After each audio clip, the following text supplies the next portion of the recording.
So we're still in Perek Yud. See if it's working.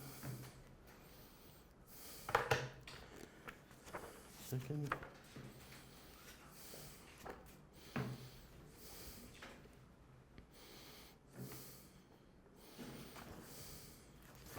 Yeah, the last thing we looked at, just to review it very quickly, in Perek Yud, Os Zayin, Os Vav, rather, the Gra made a very interesting point that there's an asymmetry, a lack of symmetry between the reward for a mitzvah and the punishment for an avera, which is a very, very interesting idea.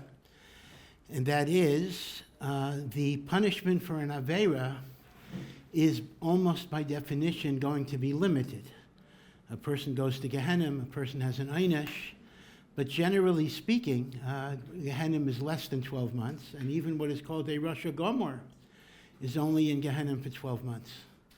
There may be exceptions, but b'derech klal, a person's machal Shabbos, a person does all of those things, Gehinnom is not more than 12 months. And b'derech klal, we assume that people will be in Gehinnom less than 12 months. That's why we don't say Kaddish for a parent more than 11 months, because you're not supposed to consider a parent to be in the category of a Rosh Hashanah. Although it's brought down the halacha, if chas v'shalom, a person genuinely thought that that's what his parent was, they should say Kaddish for 12 months. Okay, but be it as it may, so what happens after the 12 months? Person's a Rasha. A person goes to Gehinnom. Let's assume he has the maximum Gehinnom of 12 months. So what happens after the 12 months? So the Rambam says that even a Rasha that is nidan leGehinnom will have a chelek in Olam Haba after he's gone through Gehinnom with respect to the mitzvahs that he fulfilled. Rishayim also get Olam Haba. Rishayim also did mitzvahs, and therefore they'll get their Olam Haba after Gehinnom. To put it another way, that actually means that the tachlis of Gehinnom, whatever it is, it's a spiritual pain. It's not a physical pain. When the Chachamim talk about the fire of Gehinnom, it is not a physical fire. It's a ruchniistic pain that we analogize by describing the worst physical pain that we know.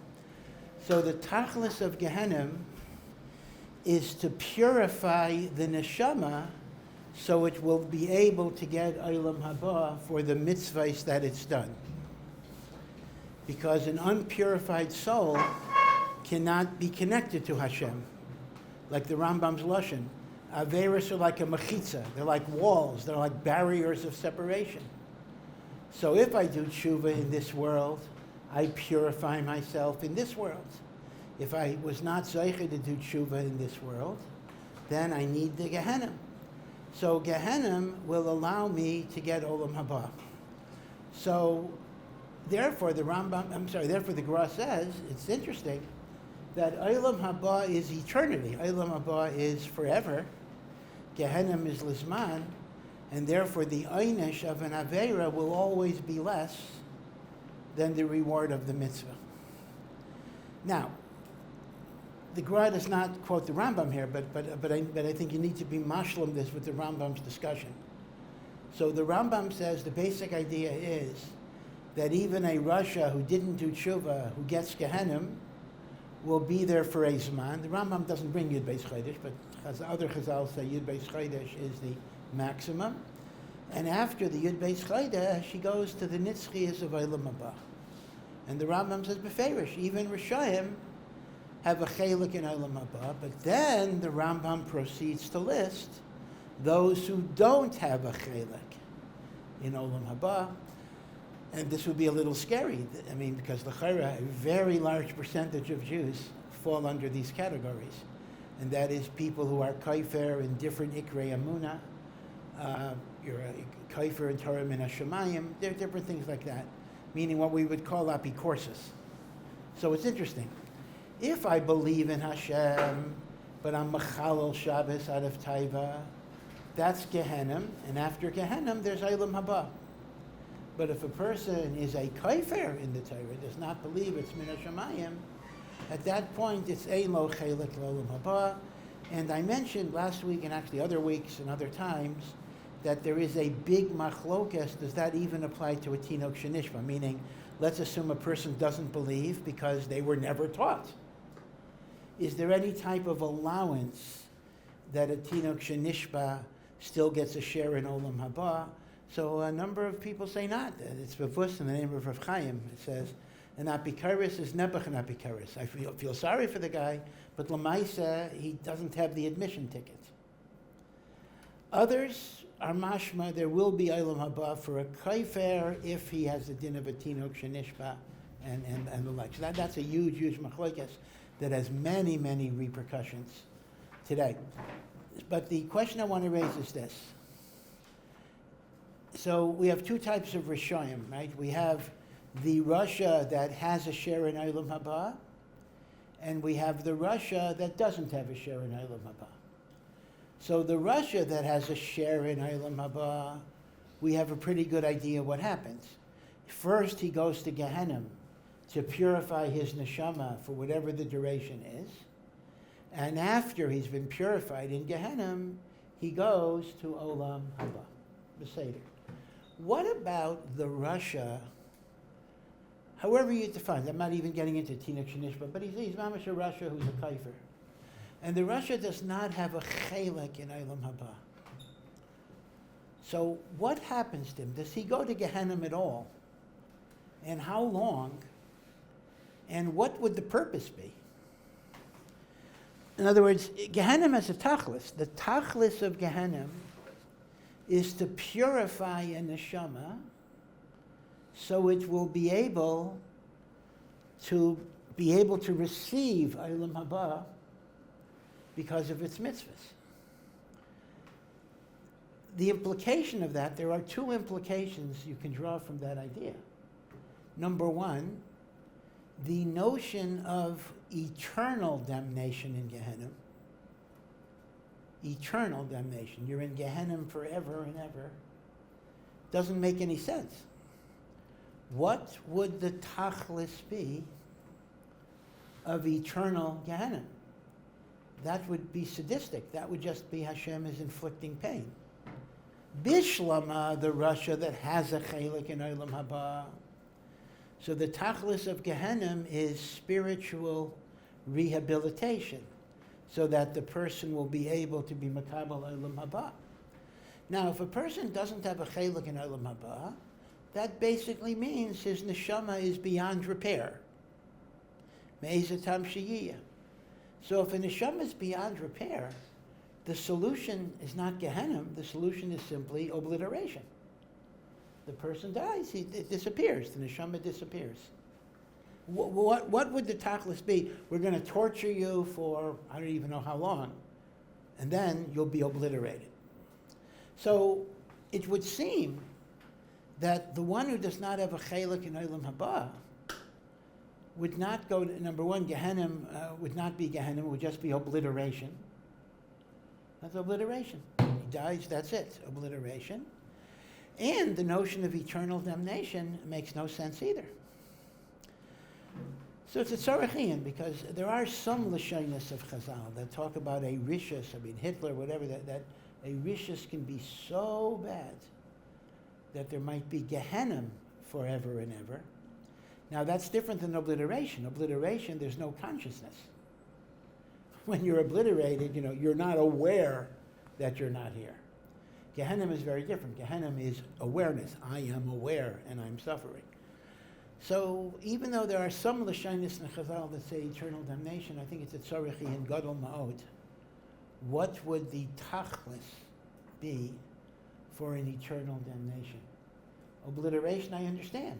HaKadosh Baruch Hu dons, certain neshamas can't have a tikkun. But if a neshama cannot have a tikkun, so you throw it away.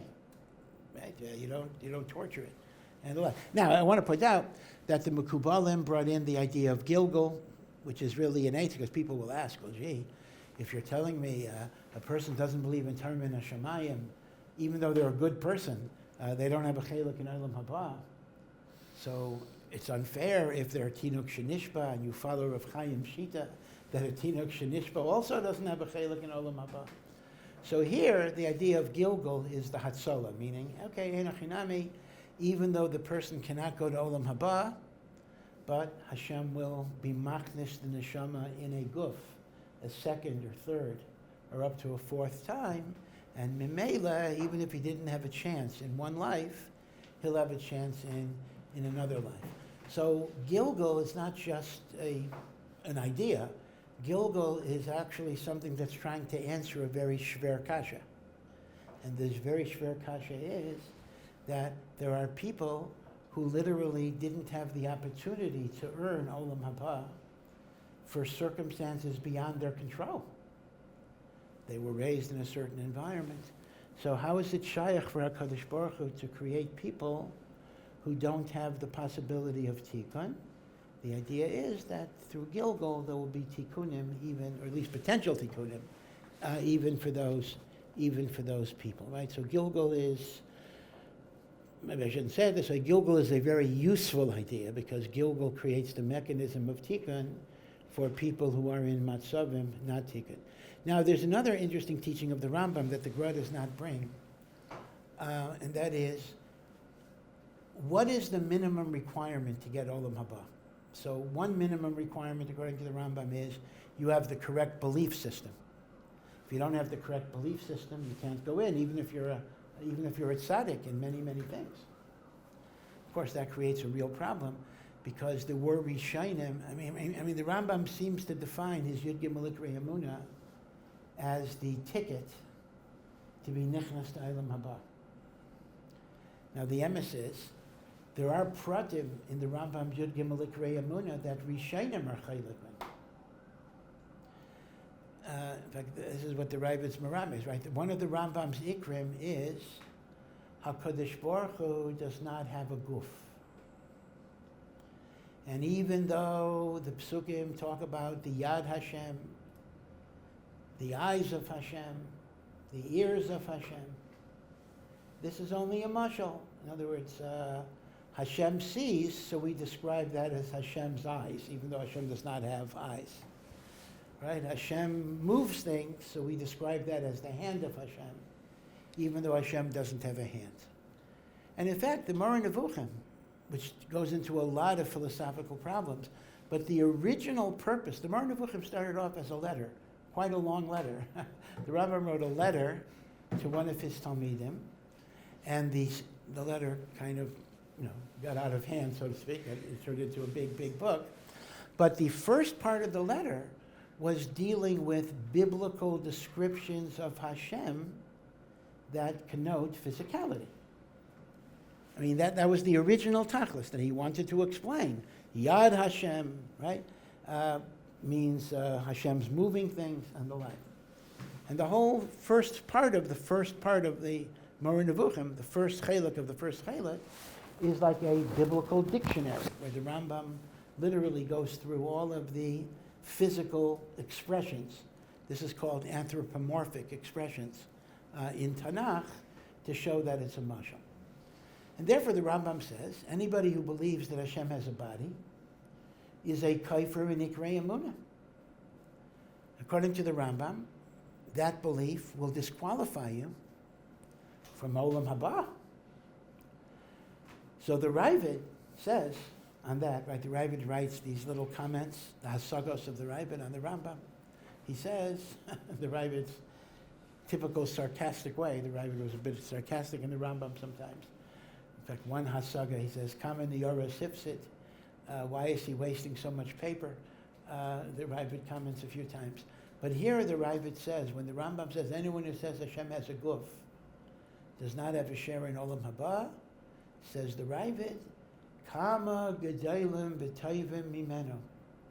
A lot of people better than him had such a belief. And Chas v'Shalayim, we should don them as apikoros. Now, it's very important, if you read the Hasaga, it's not that the Ravid says Hashem has a body.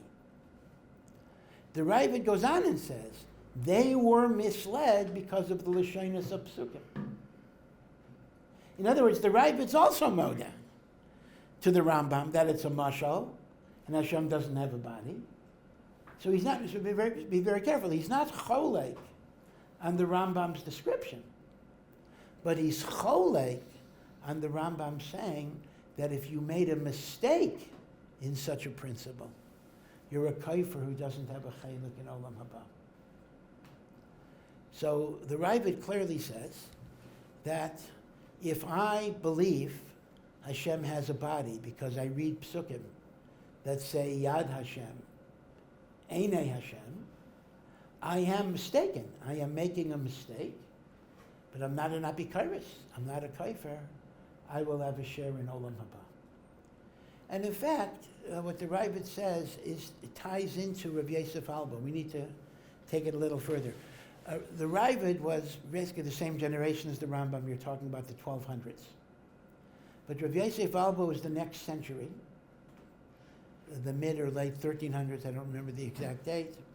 And Rav Yosef Alba was a Spanish philosopher, and he wrote a famous book of Jewish philosophy called Sefer HaIkarim, or Sefer HaIkrim. I think Ikarim is how you'd pronounce it. And Sefer HaIkarim, it's still available. At one time, it was a very, very popular sefer. It's an interesting issue. One could do a whole sociological study of the rise and fall of the popularity of certain Sfarim, which does not reflect their merit, but there were tekufas in which certain Sfarim were very popular, and then there were tekufas in which the sefer, people weren't looking at it a lot. Why is that so? The ups and downs of Sfarim. But Sefer Ikarim was a very, very popular book because it's much, much easier philosophically than the Moreh Nevuchim. Moreh Nevuchim is a rough, tough, difficult sefer. Sefer Ikarim was a much more popular book, so people learned it to understand the philosophy of Judaism. But what people don't always understand is that even though it's a easier book to understand, it is radically a machlokas on the whole Rambam Shita. Because Rav Yosef Alba, why did he call his book Ikarim? Because he said that the Rambam says there are 13 principles of faith. Rav Yosef Alba said there's only 3 principles of faith, and many things that the Rambam defined as Ikar, a root, is only an anaf, a branch. And Rav Yosef Alba said the 3 things a Jew must believe in, or else there will not be kairos, a kofer, is they must believe in Metzius Hashem, that there's God, one God. They must believe in Sechar V'Onesh, that God rewards goodness and he punishes in one way or the other. He punishes evil. And the third is Torah min Hashemayim, that he revealed his will, what is good and what is evil, through divine revelation. Everything else, he says, is an anaf, is a branch, and it's not an ikar. So you're not a kofer bi'ikar. Now you know the word kofer bi'ikar. You're not a person who denies. That's exactly what kofer bi'ikar means. Kofer bi'ikar. Now, just to give you a difference, so you'll understand the difference between Rav Albo and the Rambam. Let's say a person, exactly on the Ravid's point, let's say a person believes that God has a physical body. According to the Rambam, he is a kofer in one of the 13 principles of faith. Kofer be'ikar, ein lo chelek li'olam haba, unless he does tshuva. According to Rav Alba, as long as you believe in God, one God, if you make a mistake in thinking he has a body or not, it's a mistaken belief. Again, people, just like the Ravid, Rav Alba was not saying Hashem has a body. Rav Alba was saying, if you believe Hashem has a body, that is a mistaken belief, but it is not a heretical belief. Or, let me give you another example. Let's say a person does not believe in the physical resurrection of the dead. Let's say a person believes when the body dies, the body dies. The body is just physical. it'll decompose. I do believe that the soul endures forever, and the soul is in Olam Haba, but I don't believe it's going to come back in a body. But I do believe in eternal reward. I believe in Gehinom. I believe schar v'onesh. So according to the Rambam, and again, this is the pashtus of the Mishnah in Sanhedrin actually, if you're a Kofer b'tchiyas hamesim, you're denying the 13th principle of faith. Ein lo chelek li'olam haba. According to Rav Alba, tchiyas hamesim is simply a subcategory in the ikar of schar v'onesh. As long as I believe there is reward and punishment, even if I make a mistake in how that reward or punishment is going to be paid, it is a mistaken belief. It is not a heretical belief. Now, once again, Rav Albo is not cholek on the Rambam's teachings. Rav Albo also learns Hashem doesn't have a body. Rav Albo also learns there's the Chiyas HaMesim. He's not cholek on that, but he says those are anafim, those are branches, those are not ikarim. In fact, even Mashiach, same thing.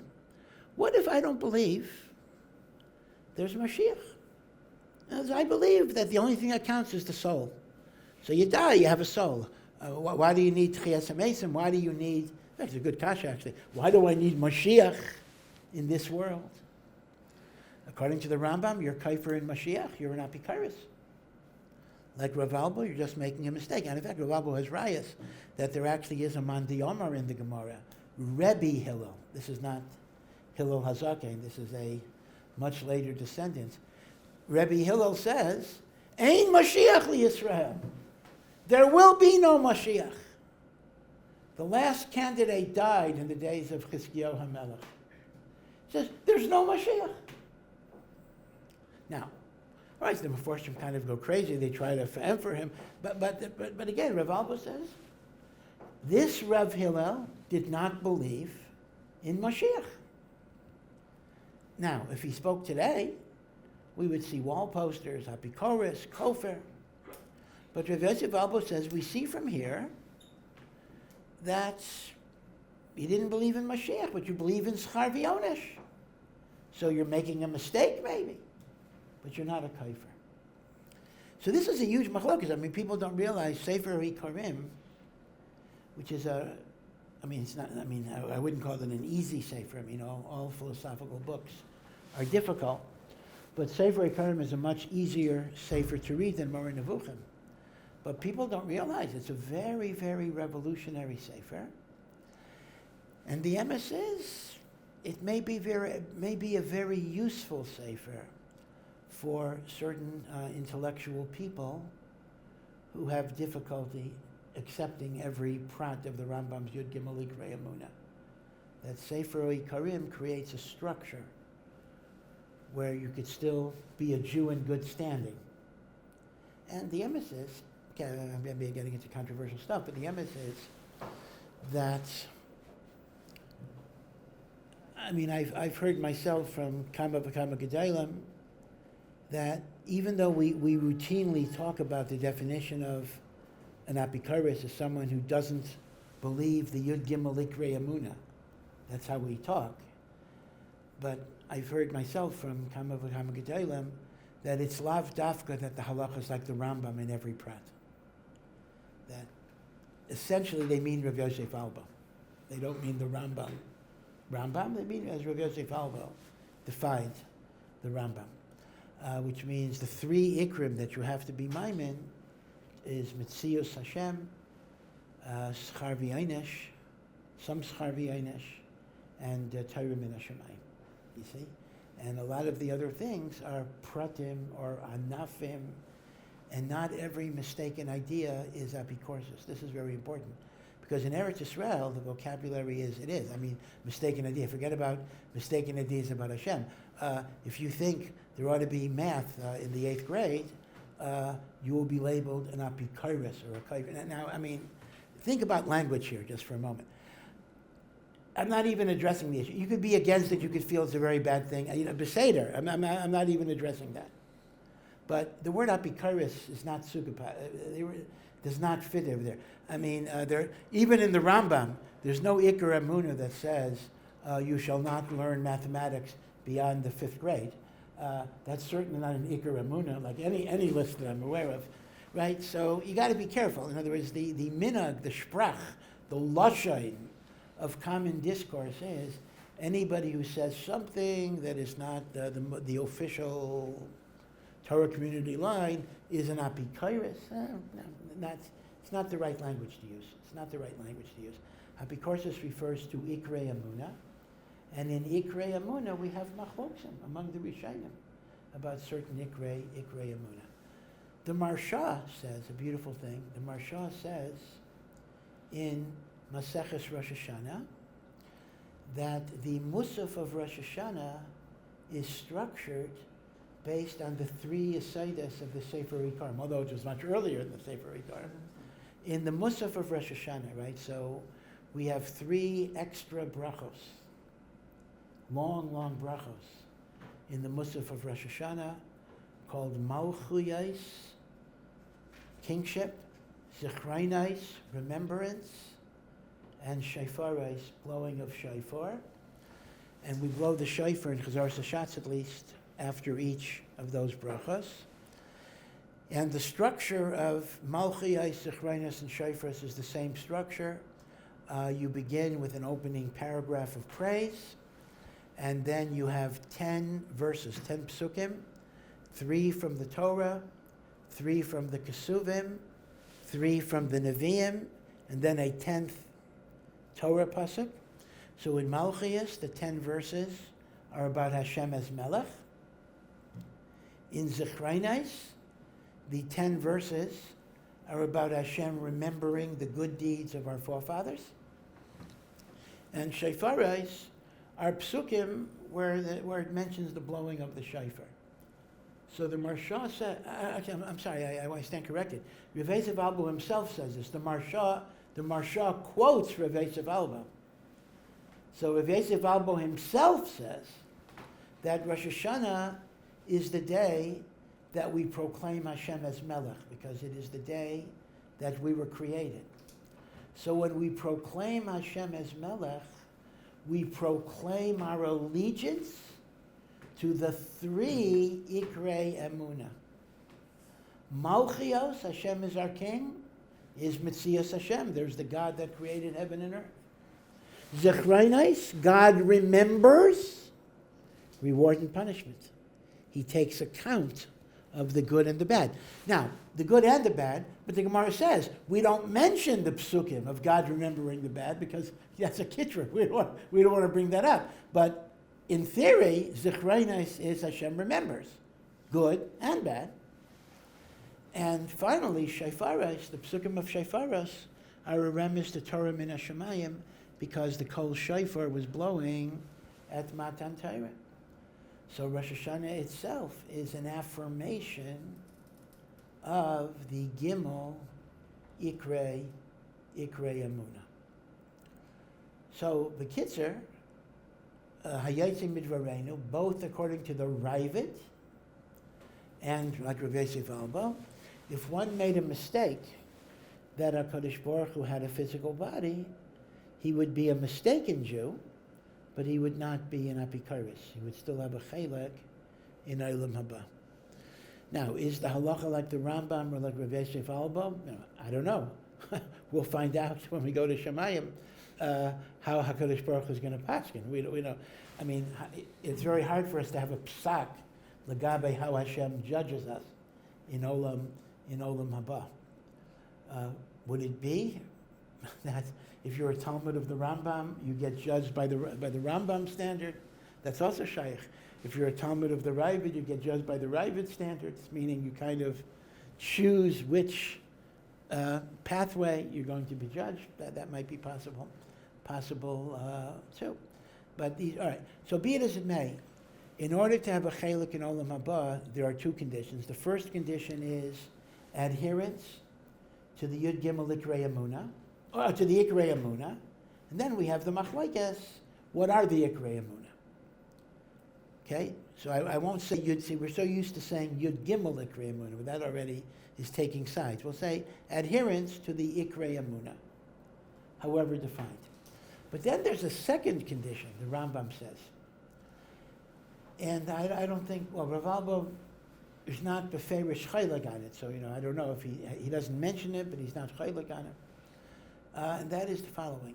Everyone knows the famous statement in Maseches Makkos that people often say after they learn Pirkei Avos or Agadata, and then they say Kaddish D'Rabbanan. Amar of Chananya ben Akasha. They say it real fast, so sometimes you don't hear the mimer. Ratza HaKadosh Baruch Hu lezakais es Yisrael. HaKadosh Baruch Hu wanted to confer a zechus, confer a merit on Am Yisrael. Lefichach hirbe lahem Torah u'mitzvahs. That is why he gave us so many mitzvahs and so many parts of the Torah to learn, because he wants to give us all sorts of opportunities to get schar. It's for our benefit. Shenemar, as the pasuk says, we say this every day in Uval Tzion, Hashem chafetz leman sidkai. How are we interpreting this? Hashem desires in order to make us righteous. Yagdil Torah v'yadir. He made the Torah very big and mighty. Ratza HaKadosh Baruch Hu lezakais es Yisrael. So that's a famous Maimer Chazal, but the Rambam gives a very beautiful mechudishtik pshat in that. He says, in order to get a chelik in Olam Haba, there has to be one mitzvah in your life that you did totally l'shem shamayim, with no other motivation. Nothing but for Hashem's glory. And all you need to do is once in your life. So, different people are attracted to different mitzvahs. And therefore Hashem gave us such a wide variety of different things that it's efshar, at least if you're a religious Jew, that there won't be once in your life you come across a mitzvah that's mamish l'shem shamayim. Meaning, let's imagine the only mitzvah Hashem gave you was davening. All right, so some people, hopefully many people, may have one davening in their lives that's really l'shem shamayim, but other people don't like davening. They just don't like davening. They do it, and they get a mitzvah from it, but it's not what they enjoy. And whatever the mitzvah would be, Torah learning, tefillin. So Hashem gives you, it's like a smorgasbord, right? You go to a smorgasbord, right, and like 100 different types of food. So I don't like this one, but I'll eat this one. So the Eibishter says you got to do all the mitzvahs. You can't pick and choose mitzvahs. That's true. But HaKadosh Baruch Hu gives you enough of a variety that for sure you'll find one that you can do legamri l'shem shamayim, and that's the idea. Ratzah HaKadosh Baruch Hu. Now, the Rambam doesn't mean that you only get reward in Olam Haba for that mitzvah, because if that's the case, we would be very impoverished. Rather, it's the minimum admission ticket, but once you're in, you get rewarded for everything. Meaning like this. If I did 1,000,000 mitzvahs, and I never had something that was totally l'shem shamayim, I wouldn't go to Olam Haba. But once I did one mitzvah in my life, totally l'shem shamayim, I get in. Once I get in, I bring in everything. And you understand that? In other words, I will get rewarded for 1,000,000 mitzvahs, but only by virtue of the one that I did legamri l'shem shamayim. So these are the two conditions. These are the admission tickets for Olam Haba. Theologically correct beliefs in Ikrei Emunah, however it's going to be defined. And the second, one mitzvah in your life that you did once, legamre l'shem shamayim, with no other motivation, and then you have a chelek in Olam Haba. Now, the Rasha will indeed go to Gehinnom first, but now you understand that, as I said before, the tachlis of Gehinnom is to purify him, fix him up, so he's able to have the devekus to Hashem. In fact, this raises an interesting specter here. Is there a difference in Olam Haba? A lot of problems between a Rasha and a tzaddik. Meaning, there's vaday a difference in how they got there. The tzaddik got there directly, and the Rasha had to go through Gehinnom to get there. So that's a difference, obviously. But once the Rasha has been through Gehinnom, and the tzaddik didn't have to go through Gehinnom, so the Rasha and the tzaddik are both b'nei Olam Haba. So is that creating a very strange thing? That in Olam Haba there is no distinction between a Rasha and a tzaddik? So that's not true for a very simple reason. Olam Haba is your devekus b'Hashem, and that is affected by the quality and the quantity of your mitzvah. So even though the Rasha got purified by Gehinnom, what he's bringing into Olam Haba, I'll make up a number, are, let's say, 10 mitzvahs. The tzaddik is bringing into Olam Haba 1,000,000 mitzvahs. So the chiluk is going to be 10 mitzvahs gets you, I mean, I hate to quantify it because it's not quantifiable. 10 mitzvahs gets you a certain level of devekus b'Hashem. 1,000,000 mitzvahs gets you more devekus b'Hashem. So the Rasha and the tzaddik will certainly be on different madregos, but not because of the Rasha's sins. The Rasha's sins were wiped away in Gehinnom. But it will be because of the paucity of mitzvahs that he has. In other words, his Olam Haba is makushar to his mitzvahs.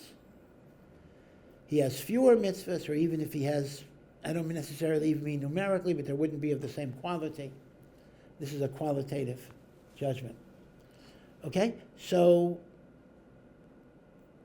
once again, this is really I'm just elaborating on the Gra's idea that the punishment for Averos is temporary, and the reward for mitzvahs is eternal.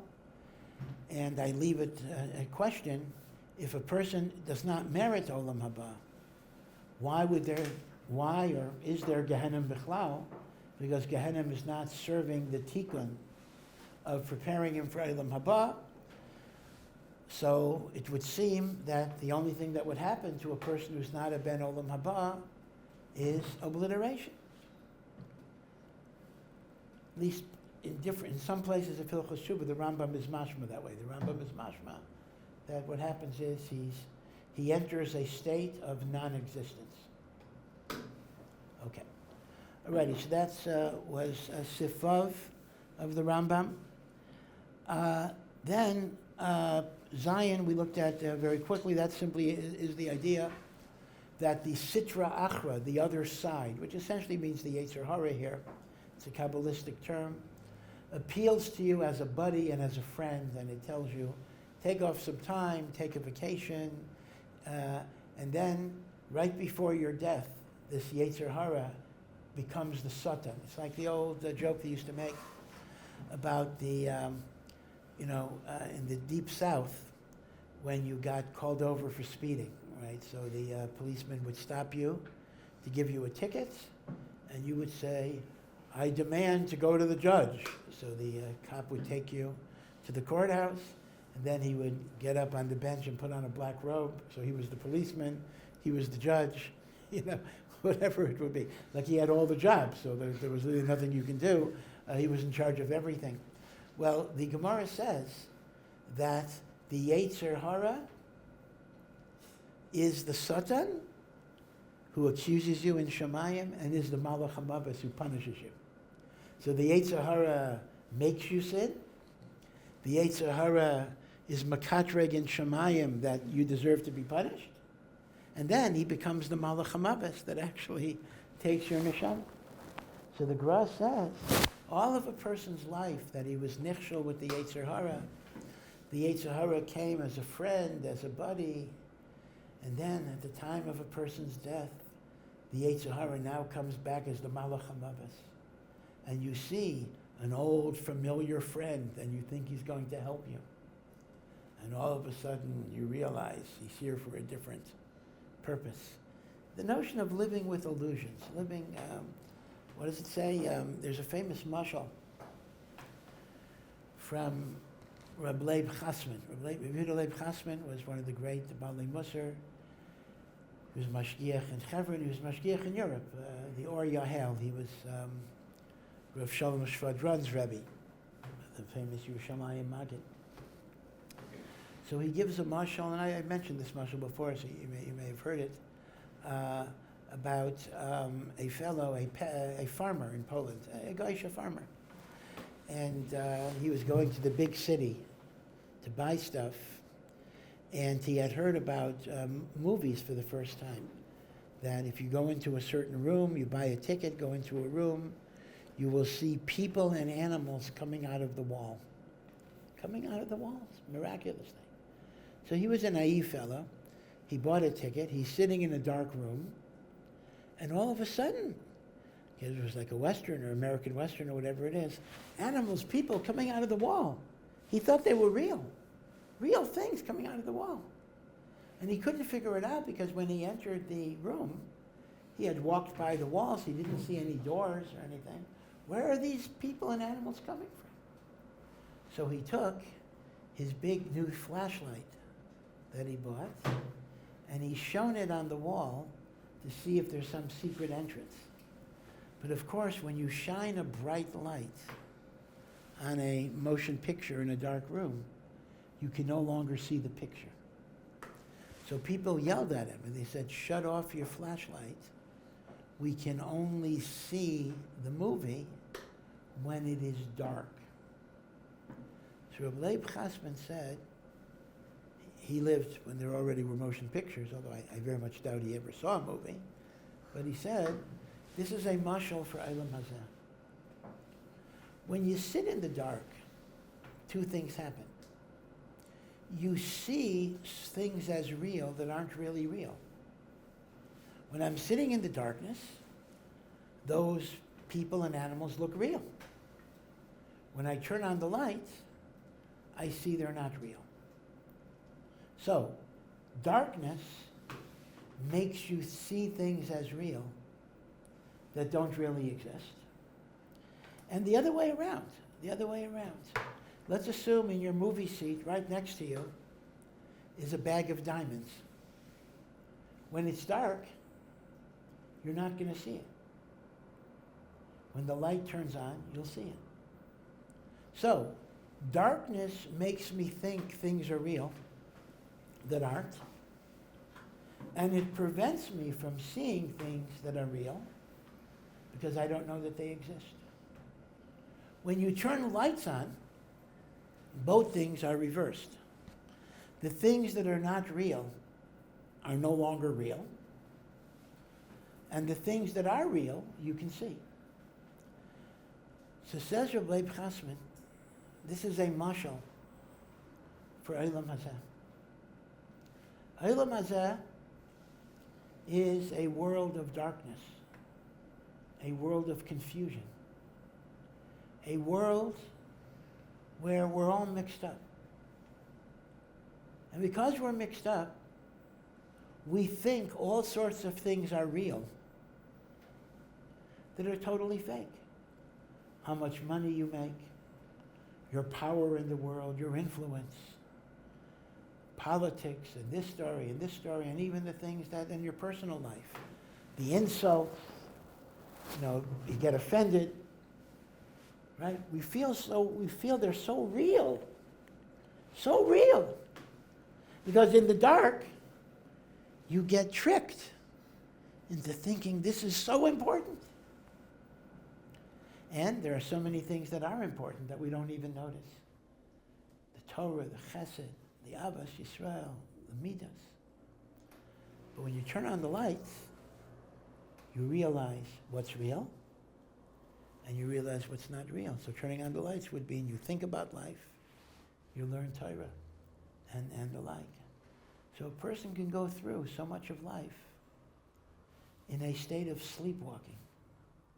Things that were so important. We thought. And then there comes the date, we hope, Bezras Hashem, 120 years, or Moshe used to say, why do you limit that? You shouldn't tell a person, may you live to 120. Moshe says, why limit brachos? Okay, 120. So we say, may of the Yesrim be Oid. We hope we should be zocha to a long life. But we don't even know that. But whenever that day comes, and you know what they say, life is a terminal condition. Nobody gets out of here alive. Very true, right? Very, very true statement. You know, so at some point, it's going to hit us that a lot of things we thought were such a big deal. Why did I waste my energy? Why did I put my kochos? Why was this bothering me all the time? Again, the emes says we have, actually, if you remember Rav Rackmel's last words in the last week of his life, this is mamish what he talked about. Remember, he left a message. This was in his written message, and the people who were zeicha to see him, he told them that. He says that this made him think what is important in life, right? So he said it very beautifully, and Baruch Hashem, he lived his life that way, and he left the world that way. But all of us are going to have to face that. And that's what the Gra is saying. The Gra is saying that all of our life, I thought the Yetzer Hara was my buddy, my friend. I worked with him. I'm going to realize at the end, it wasn't to my benefit. It was not a partnership that worked out for my benefit. And the thing that I thought was my friend turns out to be my most bitter enemy. What do they say? They say, even in the non-Jewish world, they say nobody ever left this world wishing they would have spent more time in their office. You know, say, I could have done one more deal. Why did I let that deal go by? You know, that's not what you're going to be thinking about. And in fact, it's interesting, Rav Chasko Levenstein. Rav Chasko Levenstein, one of the great tzaddikim in the 20th century, great tzaddik. He was initially the mashgiach in Mir in Europe after Rabbi Yerucham Levovitz was nifter. And he went with the yeshiva to Shanghai. He was, Japan, Shanghai. Yeah, Shanghai first. And he was the one, he and Rav Chaim Shmulevitz. Rav Shmulevitz was the Rosh Yeshiva, and he kind of took care of the yeshiva in Shanghai. And after World War II, he actually came to Brooklyn. He came to America. And he spent, I think, less than 1 year. He couldn't take America. He just couldn't take it. He then came to Eretz Yisrael, and he became Mashgiach at Panovich, etc. But for around a year or so, it was less than a year, he was actually in America.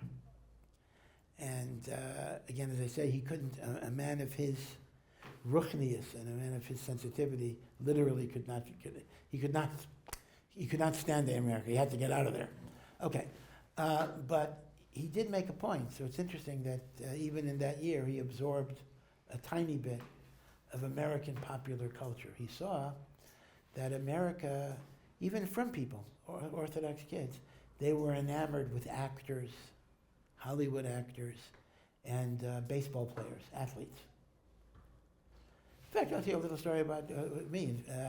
When I was I got in trouble for this. When I was in 6th grade, so I had a Rebbe who wanted to show that we don't have a Jewish consciousness. We don't think Jewishly. So he said, name an important American Jew. So we named like people in politics or people in baseball, Sandy Koufax in those days. So he said, I didn't say name a famous American Jew. I said, name an important American Jew. Are these important? Why didn't you mention Rav Moshe Feinstein, who lives in America? Why didn't you mention Rav Shneur Cutler?